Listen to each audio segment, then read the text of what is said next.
आजच्या काळामध्ये प्रत्येक नोकरी करणाऱ्या व्यक्तीच्या मनामध्ये एक गोष्ट नक्की असते. ती गोष्ट काय आहे? तर उद्या जर माझी नोकरी गेली तर मी काय करायचं? सध्या AI मुळे अनेक कंपन्यांमध्ये कर्मचारी कपात देखील सुरू आहे. काही वेळा व्यवसायातील मंदीमुळे नोकऱ्या जातात सुद्धा, तर काही वेळा कंपनीच बंद पडते आणि तुम्ही अक्षरशः रस्त्यावर येता. अशा वेळी एका दिवसात तुमचं आयुष्य पूर्णपणे बदलून जातं. दर महिन्याचे EMI असतील, घर भाडं असेल, मुलांच्या शाळेची फी असेल, घर खर्च, दवाखाना, इतर अनेक जबाबदाऱ्या डोक्यावर असतात. अशा वेळी सगळ्यात मोठा प्रश्न पडतो, आता पुढे काय करायचं? पण फार कमी लोकांना हे माहिती आहे की अशा परिस्थितीमध्ये भारत सरकारची एक योजना आहे जी नोकरी गेल्यानंतर काही काळासाठी तुम्हाला आर्थिक आधार देते. ही योजना म्हणजे अटल बीमित व्यक्ती कल्याण योजना. या व्हिडिओमध्ये आपण ही योजना नेमकी काय आहे, तिचा लाभ कोणाला घेता येतो, किती पैसे तुम्हाला मिळतात, अर्ज कसा करायचा, कोणत्या अटी आहेत आणि सगळ्यात महत्त्वाचं म्हणजे अनेक लोकांचा अर्ज नाकारला का जातो, या सगळ्या प्रश्नांची उत्तरं या व्हिडिओमध्ये जाणून घेणार आहोत. त्यामुळे हा व्हिडिओ शेवटपर्यंत तुम्ही नक्की पहा. अशाच काही महत्त्वाच्या सरकारी योजनांवर आम्ही जास्त व्हिडिओ बनवावे असं जर तुम्हाला वाटत असेल तर कमेंटमध्ये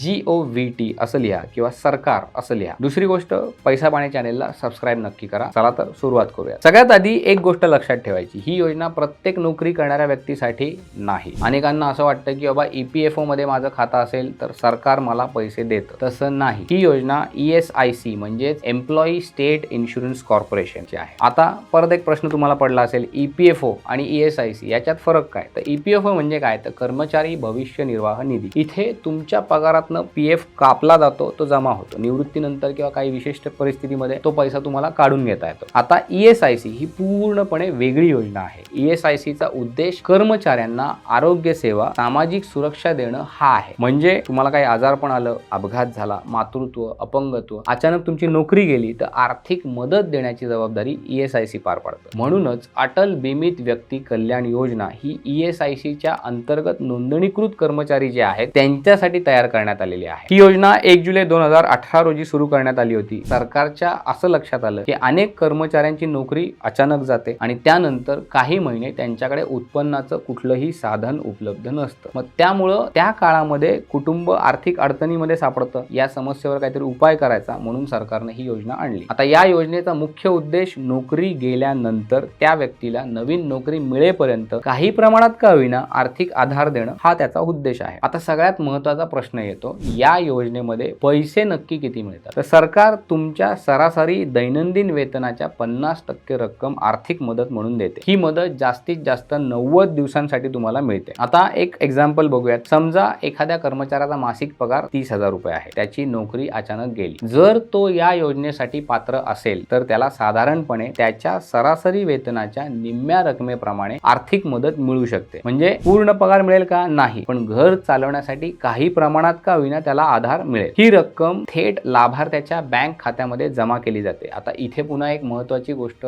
तुम्हाला लक्षात ठेवायला लागेल, नोकरी गेल्यानंतर दुसऱ्याच दिवशी पैसे मिळतील का? नाही. या योजनेअंतर्गत बेरोजगार झाल्यानंतर किमान 30 दिवस पूर्ण झाल्यानंतरच तुम्हाला क्लेम करता येतो. म्हणजे सरकार प्रथम खात्री करतं की बाबा खरोखर त्याची नोकरी गेली आहे का. आता पुन्हा एकदा आणखी एक प्रश्न, तर म्हणजे कोणाला या योजनेचा लाभ मिळू शकतो? तर पहिली आणि सगळ्यात महत्त्वाची अट म्हणजे संबंधित कर्मचारी ESIC अंतर्गत विमाधारक असला पाहिजे. दुसरी अट काय? तर त्या कर्मचाऱ्यानं किमान 2 वर्षे ESIC अंतर्गत रोजगार केलेला असला पाहिजे. तिसरी अट म्हणजे नोकरी स्वतःहून सोडलेली नसावी. जर तुम्ही स्वतः राजीनामा दिलेला असेल किंवा स्वेच्छानिवृत्ती घेतलेली असेल म्हणजे VRS घेतली असेल तर या योजनेचा लाभ तुम्हाला मिळणार नाही. तसेच शिस्तभंगाची कारवाई म्हणून, फसवणुकीवर कारवाई म्हणून किंवा गंभीर गैरवर्तनामुळे जर तुमची नोकरी गेली असेल, तुम्हाला टर्मिनेट केलं असेल, तुमच्यावर गुन्हा दाखल झाला असेल तरी देखील या योजनेचा लाभ तुम्हाला मिळणार नाही. याचा अर्थ सरकार फक्त अशाच कर्मचाऱ्यांना मदत करतं ज्यांची नोकरी त्यांच्या इच्छेविरुद्ध गेलेली आहे. आणखी एक महत्त्वाची गोष्ट म्हणजे या योजनेचा लाभ आयुष्यामध्ये तुम्हाला फक्त एकदा घेता येतो. म्हणून गरज असेल तेव्हाच या योजनेचा फायदा घेणं योग्य ठरेल. आता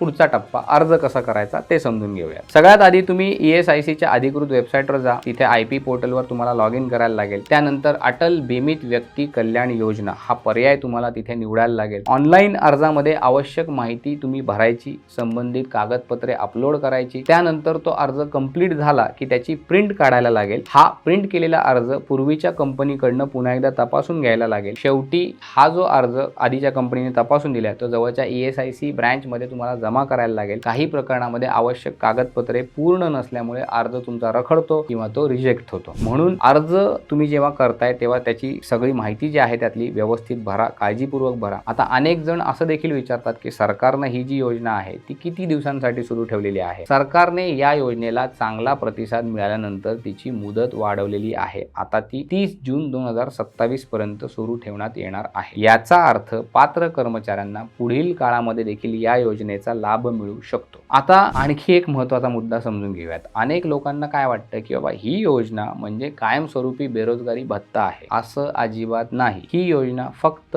तात्पुरती आर्थिक मदत आहे. सरकारचा उद्देश काय आहे की बाबा नवीन नोकरी तुम्हाला जोपर्यंत मिळत नाही तोपर्यंत तुमच्या कुटुंबावर आर्थिक संकट येऊ नये. त्यामुळे थोडे तुम्ही पैशांवर अवलंबून राहण्याऐवजी शक्य तितक्या लवकर नोकरी शोधण्याचा प्रयत्न करणं तुम्ही गरजेचं आहे. या योजनेवर अवलंबून राहू नका. आजच्या काळामध्ये खाजगी क्षेत्रामध्ये मोठी स्पर्धा आहे. त्यामुळे नोकरीची हमी कमी झालेली आहे. मोठमोठ्या कंपन्यांमध्ये कर्मचारी कपात होत असते. आर्टिफिशियल इंटेलिजन्स असेल, ऑटोमेशन असेल, जागतिक बाजारातली मंदी असेल किंवा व्यवसायातील काही बदल असतील, या अनेक वेगवेगळ्या कारणांमुळे अनेक कंपन्यांमध्ये नोकर कपात करण्याचं प्रमाण सातत्यानं वाढताना दिसते. अशा परिस्थितीमध्ये प्रत्येक कर्मचाऱ्याला ESIC आणि EPFO या दोन्ही योजनांबद्दल माहिती असणं अत्यंत गरजेचं आहे. अनेकदा आपल्याला उपलब्ध असलेल्या सरकारी योजनांची माहितीच नसते. आर्थिक नियोजन करताना फक्त बचत पुरेशी नसते, तर आपल्याला कोणत्या सरकारी योजनांचा लाभ मिळू शकतो याची माहिती असणं देखील तितकंच महत्त्वाचं आहे. जर तुम्ही नोकरी करत असाल तर एकदा तुमच्या कंपनीमध्ये ESIC लागू आहे का, तुमचा ESIC नंबर चालू आहे का, तुमचे पैसे नियमितपणे भरले जात आहेत का, याची खात्री एकदा करून घ्या. कारण अडचणीच्या काळामध्ये ही छोटीशी माहिती जी आहे ती तुम्हाला अतिशय महत्त्वाची ठरू शकते, कामाला येऊ शकते आणि मोठी मदत देखील मिळू शकते. शेवटी एक गोष्ट लक्षात ठेवा, नोकरी गेली म्हणजे आयुष्य संपलं असं नाही. तो फक्त आयुष्याचा एक कठीण टप्पा असतो. अशा वेळी इमर्जन्सी फंड तुम्हाला कामाला येतो. त्यावर आम्ही एक व्हिडिओ बनवलेला आहे, तो तुम्हाला राईट साईडला दिसत असेल. तो व्हिडिओ क्लिक करून नक्की पहा. पैसा पाणी चॅनेलला सबस्क्राईब करायला विसरू नका. चॅनेलवरचे सगळे व्हिडिओ एकदा तुम्ही नक्की बघा. आणखी कुठल्या नवीन विषयांवर आम्ही व्हिडिओ बनवावे असं तुम्हाला वाटत असेल तर आम्हाला कमेंट करून सांगा. सध्यासाठी इथेच थांबूयात. पाहत राहा पैसा पाणी.